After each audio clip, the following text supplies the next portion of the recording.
روزہ دار کے خالی معدے سے جو ایک بو اٹھتی ہے، مہک اٹھتی ہے، اللہ کو کستوری سے بھی زیادہ محبوب ہوتی ہے۔ اللہ اکبر۔ اور فرمایا روزہ دار کے لیے دو خوشیاں ہیں۔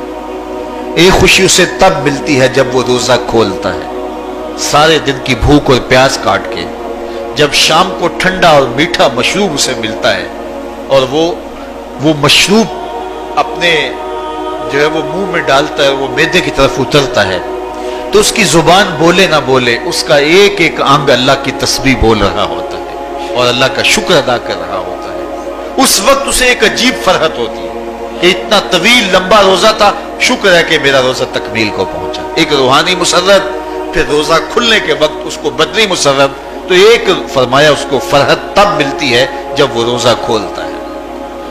وَفَرْحَةٌ عِنْدَ لِقَاءِ رَبِّهِ، اور دوسری فرحت اسے تب ملے گی جب روزے کے صلے میں اللہ اپنے رخ سے پردہ ہٹا دے گا اور اللہ اپنا دیدار عطا فرمائے گا۔ تو یہ روزے دار کے لیے خوشیاں ہیں۔ خوش نصیب ہیں وہ لوگ جو ماہ صیام کے روزے پورے خشوع و خضوع کے ساتھ رکھتے ہیں اور اس کی برکتوں سے مالا مال ہوتے ہیں۔ ورنہ بعض لوگ میں نے ایسے بھی دیکھے ہیں، وہ چھوٹی چھوٹی بیماریوں کا بہانہ بنا کے روزہ ترک کر دیتے ہیں اور انہیں حوصلہ ہی نہیں پڑتا روزہ رکھنے کا، چونکہ الصوم نصف الصبر، روزہ آدھا صبر ہے۔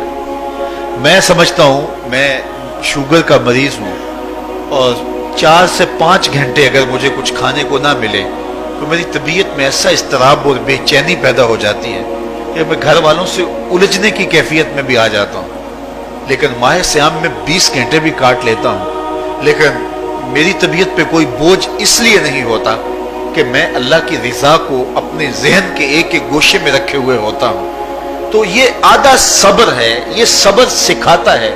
اور پھر روزے سے جب ہم بھوک کاٹتے ہیں تو غربا، مساکین، وہ لوگ جو بیچارے بھوک اور پیاس کاٹ کے زندگی گزارتے ہیں، ان کا بھی ہمیں خیال آتا ہے کہ ہمیں تو اپنے اختیار سے چند لمحوں کے لیے بھوک کاٹنی پڑی، تو اس کی کلفت اور اس کی اذیت اتنی ہے، تو جو شخص مجبوری کی وجہ سے کاٹتے ہیں اور ان کے بلکتے بچے ان کے سامنے ہوتے ہیں تو پھر ان کا عالم کیا ہوگا۔ تو اس سے پھر صدقہ اور خیرات کا ماحول پیدا ہوتا ہے اور ہم غربا کو اپنے ساتھ خوشیوں میں شریک کرتے ہیں۔